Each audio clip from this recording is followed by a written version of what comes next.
नमस्कार विद्यार्थी मित्रांनो, मी आपल्या सर्वांचं मनपूर्वक स्वागत करतो.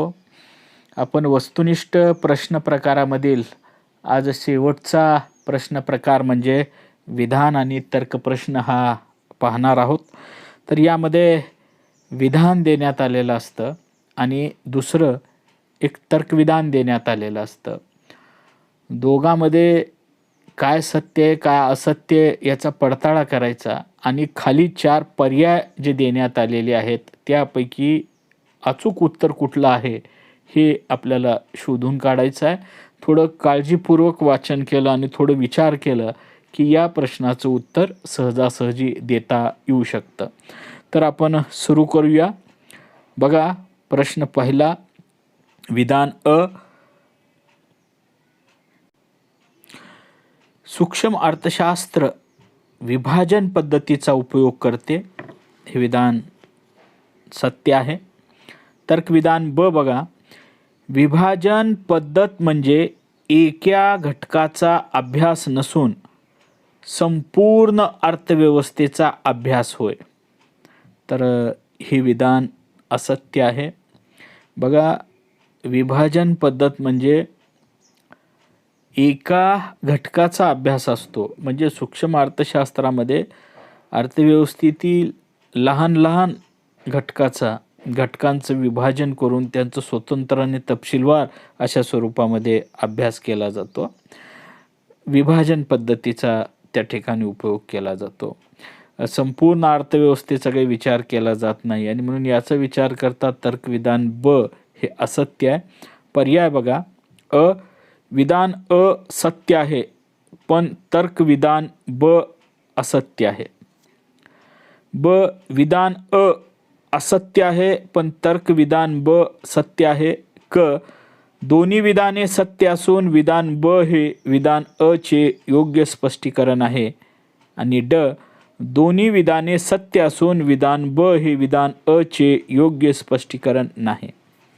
तर मित्रांनो, या ठिकाणी पर्याय अ हा अचूक पर्याय आहे. कारण बघा, विधान अ सत्य आहे पण तर्कविधान ब असत्य आहे. यानंतर दुसरा प्रश्न. विधान अ, स्थूल अर्थशास्त्रात सर्वसाधारण किंमत पातळी निश्चिती व त्यातील बदल यांचा अभ्यास असतो. तर हे विधान सत्य आहे. आता तर्कविधान ब, पण वस्तूची किंमत निश्चिती व उत्पादन घटकांच्या किंमत निश्चितीचा अभ्यास असतो. तर हे विधान मात्र असत्य आहे.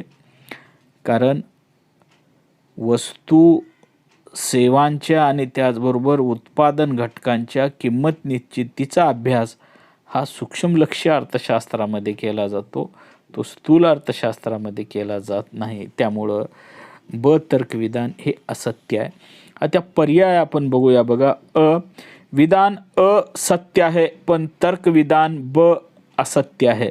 मित्रांनो, पर्याय अ हा अचूक आहे. त्यानंतर तिसरा बघा, विधान अ, उपयोगिता गरजेच्या तीव्रतेवर अवलंबून असते. हे विधान सत्य आहे. तर्कविधान, उपयोगितेच्या संकल्पनेत नैतिकतेचा विचार नसतो. हे पण विधान सत्य आहे. आता बघा, पर्याय यामध्ये बघा, दोन्ही विधानं सत्य आहेत पण ब हे विधान अ चे योग्य स्पष्टीकरण नाही. आता बघा, उपयोगिता ही गरजेच्या तीव्रतेवर अवलंबून असते, हे बरोबरच आहे.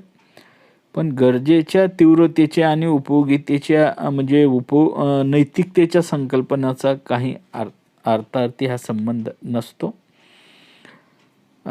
तर हे तर्कविधान काही अविधानाला सपोर्ट करणारं नाही आणि त्यामुळं ड पर्याय आपण निवडलेला आहे की दोन्ही विधाने सत्य असून विधान ब ही विधान अ चे योग्य स्पष्टीकरण नाही.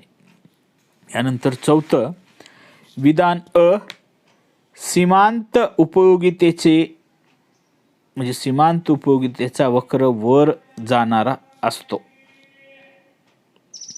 तर्कविधान ब, एखाद्या वस्तूच्या नगांचा उपभोग जसजसा वाढत जातो तसतशी त्यापासून मिळणारी सीमांत उपयोगिता घटत जाते. तर मित्रांनो, पहिलं विधान जे आहे की सीमांत उपयोगितेचा वक्र हा वर जाणारा असतो, तर हे विधान असत्य आहे. तर्कविधान ब जे देण्यात आलेलं आहे ते मात्र सत्य आहे.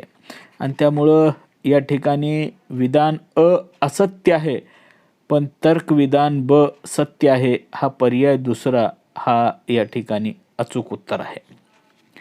यानंतर पाचवं विधान अ बघा, सर्व इच्छा म्हणजे मागणी नाही. विधान सत्य आहे. तर्कविधान ब, अर्थशास्त्रीय दृष्ट्या मागणी म्हणजे अशी इच्छा जिला खरेदी शक्तीचे पाठबळ व ते खर्च करण्याची मानसिक तयारी असते. ही विधान सत्य आहे. दोन्ही विधान सत्य आहेत. आणि ब हे विधान अ चे योग्य स्पष्टीकरण आहे आणि त्यामुळं पर्यायामध्ये क चा पर्याय हा अचूक पर्याय ठरतो. 6 बघा, विधान अपवादात्मक परिस्थितीत मागणी वक्र डावीकडून उजवीकडे खालून वर जाणारा असतो. तर्कविधान ब बघा, अपवादात्मक परिस्थितीत वस्तूची किंमत वाढते तेव्हा उपभोक्ता अधिक वस्तूची खरेदी करतो आणि किंमत कमी झाल्यावर कमी वस्तूंची खरेदी करतो.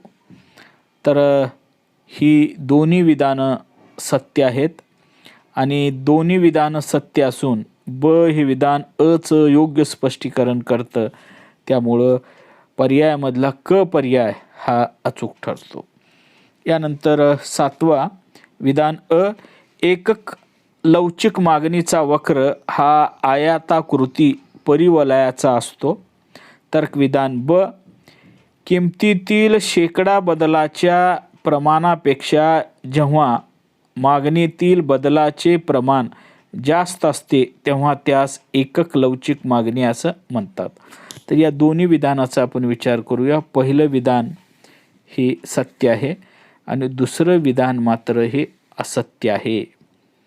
कारण बघा, किमतीतील शेकडा बदलाच्या प्रमाणापेक्षा जेव्हा मागणीतील बदलाचं प्रमाण जास्त असतं तेव्हा मागणी एकक लवचिक नसती तर ती जास्त लवचिक असते.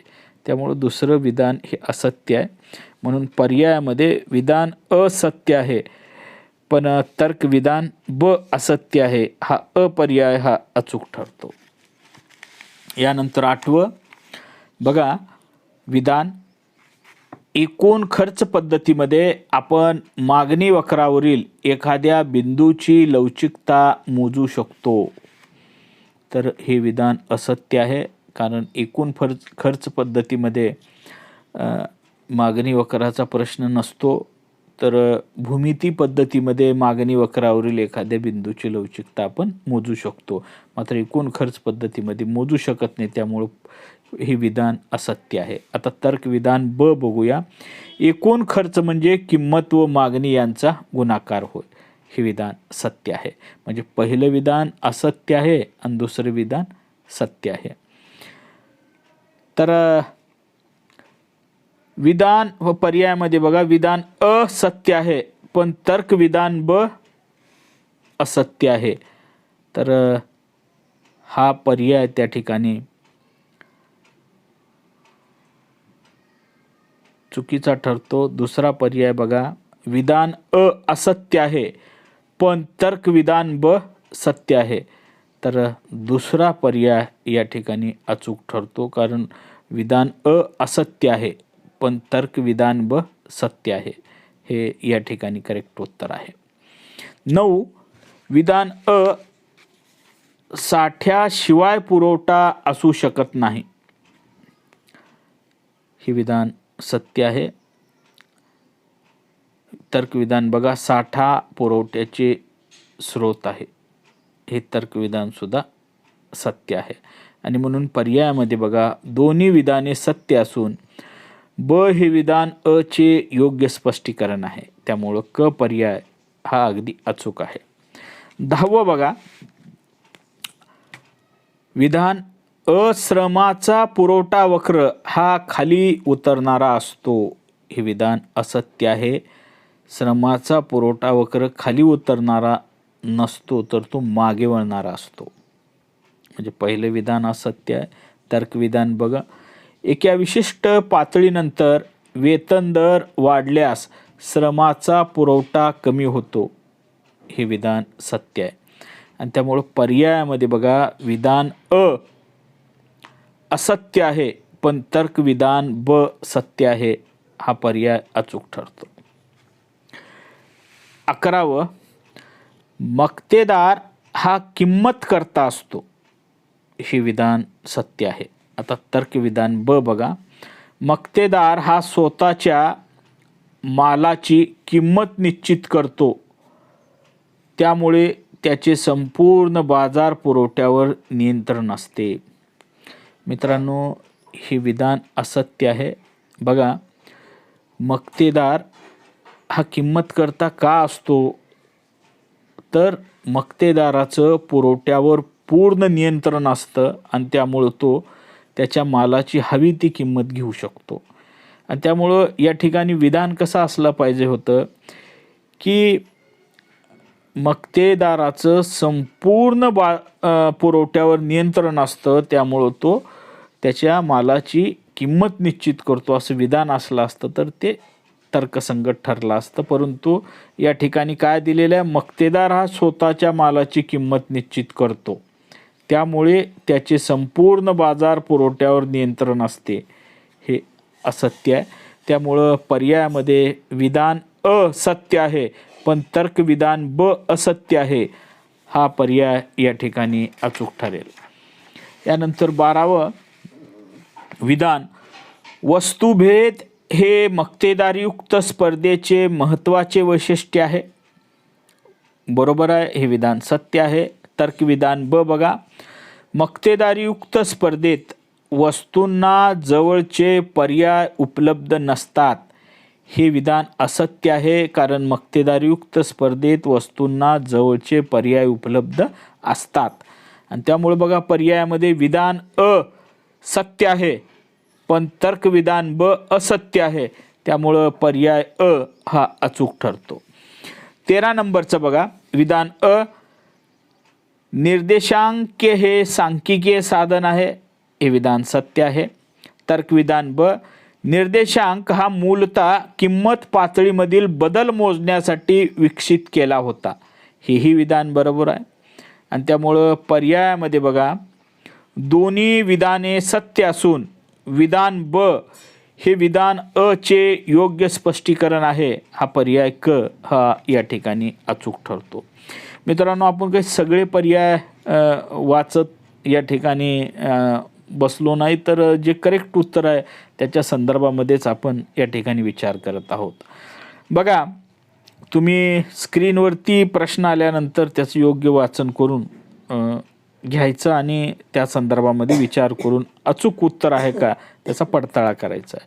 14वं बघा, विधान निर्देशांकाची रचना करण्यासाठी अंकगणितीय मध्याचा वापर केला जातो. हे विधान सत्य आहे. तर्कविधान ब, अंकगणितीय मध्याचा वापर करून तुलनात्मकदृष्ट्या गणना करणे सोपे असते. ही याही विधानात सत्यता आहे. आणि त्यामुळे बघा, दोन्ही विधाने सत्य असून विधान ब हे विधान चे योग्य स्पष्टीकरण आहे, हा पर्याय क हा अचूक ठरतो.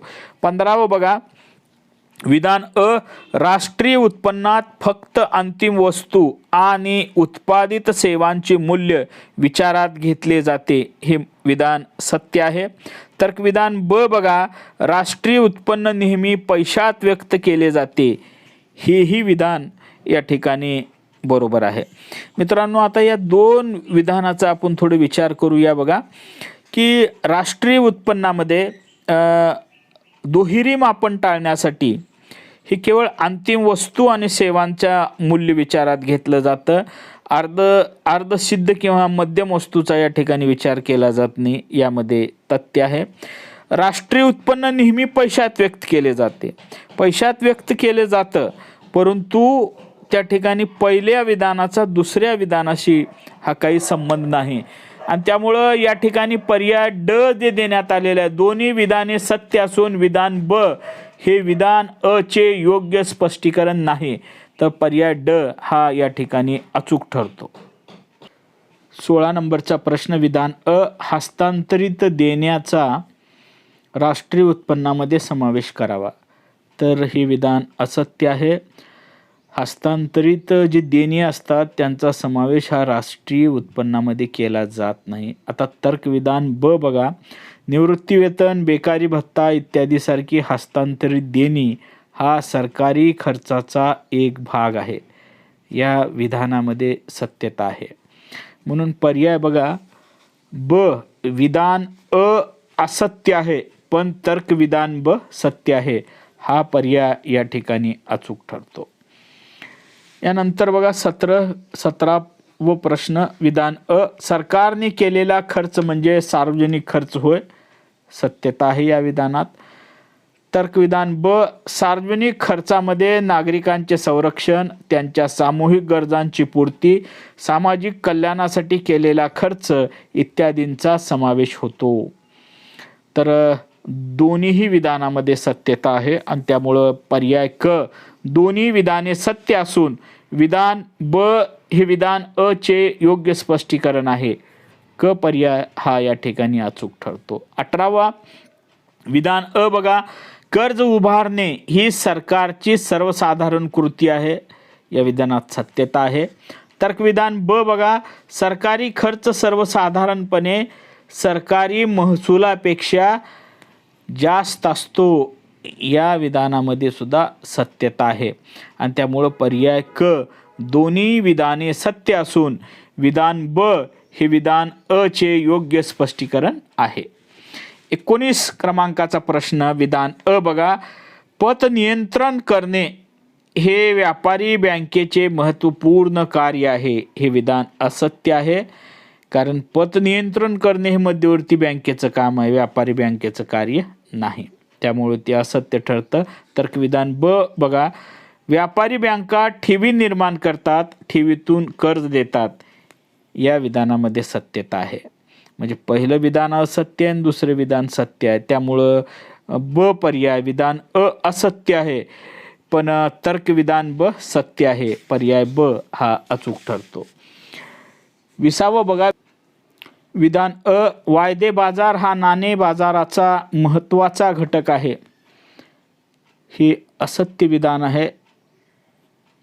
कारण वायदे बाजार हा नाणे बाजाराचा भाग नसून तो भांडवल बाजाराचा घटक आहे, त्यामुळं पहिलं विधान हे असत्य ठरतं. तर्कविधान ब बघा, वायदे बाजार ही अशी व्यवस्था आहे ज्यामध्ये समभाग, रोखे इत्यादींचा वापर होतो, करेक्ट आहे, हे विधान सत्य आहे आणि त्यामुळं पर्यायामध्ये विधान अ असत्य आहे पण तर्कविधान ब सत्य आहे, हा पर्याय या ठिकाणी अचूक ठरतो. 21वा विधान अ, व्यापार हा आर्थिक वृद्धीची गुरुकिल्ली आहे, या विधानामध्ये सत्यता आहे. तर्कविधान ब बघा, देशाच्या आर्थिक विकासात व्यापार महत्त्वाची भूमिका बजावतो, याही विधानामध्ये सत्यता आहे. दोन्ही विधान सत्य आहेत आणि त्यामुळं दोन्ही विधान सत्य असून पर्याय क्रमांक क, दोन्ही विधान सत्य असून विधान ब हे विधान अ चे योग्य स्पष्टीकरण आहे. 22वा बघा, विधान अ, व्यापार तोलाला व्यवहार तोल असेही म्हणतात, तर हे विधान असत्य आहे. तर्कविधान ब बघा, व्यापार तोलाचा संबंध दृश्य व अदृश्य वस्तूंच्या आयात निर्यात मूल्याशी येतो, हे विधान सत्य आहे. बघा त्यामुळं पर्यायामध्ये विधान अ असत्य आहे पण तर्कविधान ब सत्य आहे, हा पर्याय या ठिकाणी अचूक ठरतो. तर अशा पद्धतीनं काळजीपूर्वक तर्कविधाने आणि त्या खाली देण्यात आलेले पर्याय याचं वाचन करून आपल्याला योग्य त्या पर्यायाची निवड अशा प्रश्नामध्ये करावी लागते. यानंतर आपण भेटूया नवीन भागामध्ये.